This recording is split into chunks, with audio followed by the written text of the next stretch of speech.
The event today was basically looking at international trade with some prominent people, some policymakers, where we're trying to understand, what the issues with getting rid of some of these trade agreements, like NAFTA, for example, and how devastating it'll be for both Mexico and the United States.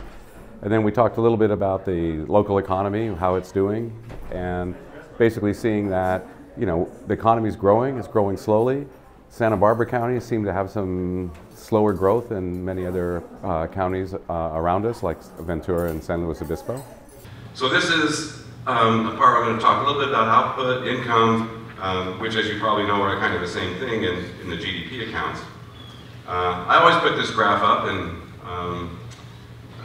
again, people always tell me to stop putting it up, but since it's my talk, I can put it up if I want. So this is a picture of real GDP.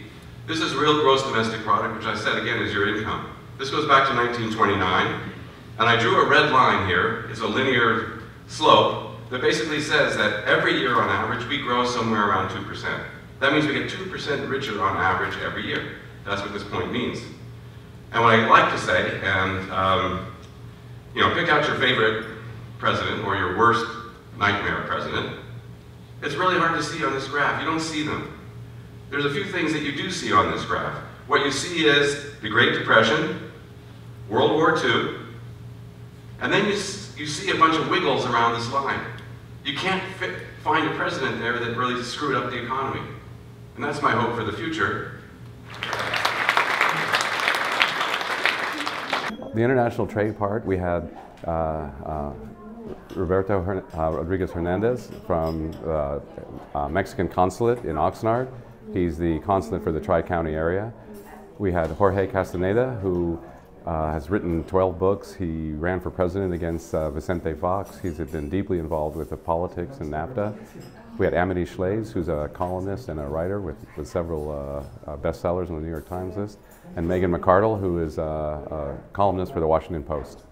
I'm just going to ask our guests the question that is burning in my mind after listening to all of these, which is best case and worst case scenario for trade, for the national economy going forward. And I will start with our staff economist. Oh, thanks. So the worst thing that can happen is that that Trump does rip up all these trade deals. That would be for me right now. That's the biggest problem. Immigration is another big problem, and so those things may get tied up somehow. So in places like Santa Maria, Santa Barbara, and Roberto talked about this, the number of employees coming from Mexico. This just helps us all a lot. So to me that's a big fear. The other big fear is that local governments don't allow us to grow as we need to grow, like in terms of retail. They put up too many regulations. It costs too much to start a firm. Those types of things. So, both those things I think have to happen.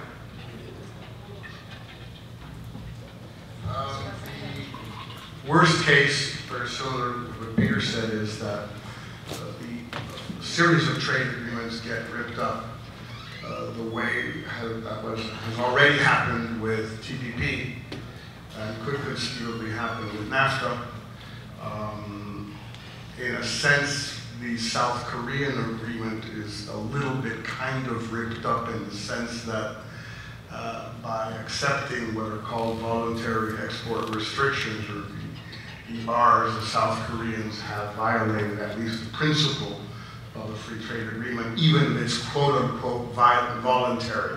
The very worst case scenario is that in addition to ripping up the bilateral agreements, President Trump decides that he wants to rip up WTO and have the U.S. leave WTO, like it left the Iranian agreement, like it left the Paris agreements, like it left UNESCO, and I could go on and on. So it starts getting complicated at some point. But if WTO still sort of hangs in there, we'll be sort of okay.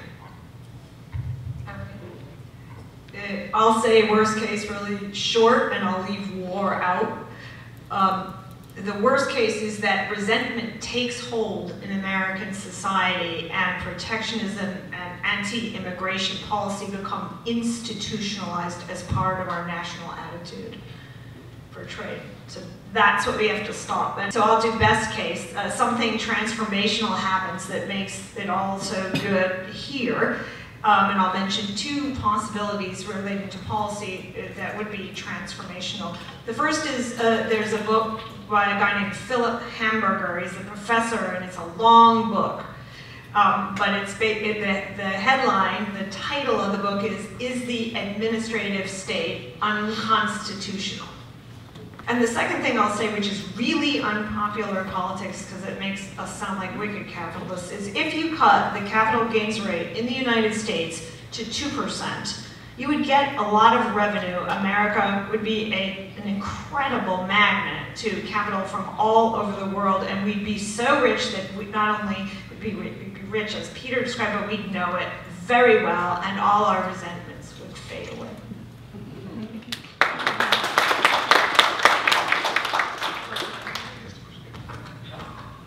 Okay, well, obviously the worst scenario, nobody wants it, and in addition, I could see a normalization of the relationship with the United States in the future, in the near future, because there are two reasons. One of them is especially the upcoming elections in the United States. Everybody should be behaving themselves. And on the other hand, we are going to be having elections in Mexico, so any kind of negotiation made right now is going to be reviewed for the next months.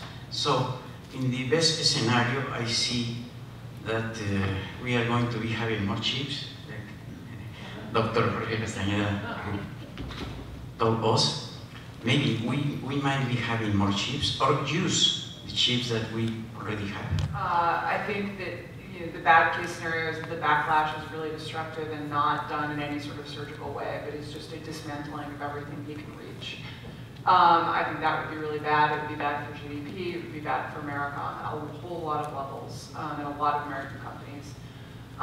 The best case scenario, I think, is look, the people he's appointed who are good, which is by no means all of them, are doing real work to change the regulatory processes in a way that I think is really healthy. I think America's regulatory state, even when the regulations are well-intended, places far too high a burden on businesses and individuals both. I'll close on that, and thank you to our fantastic panelists for everything.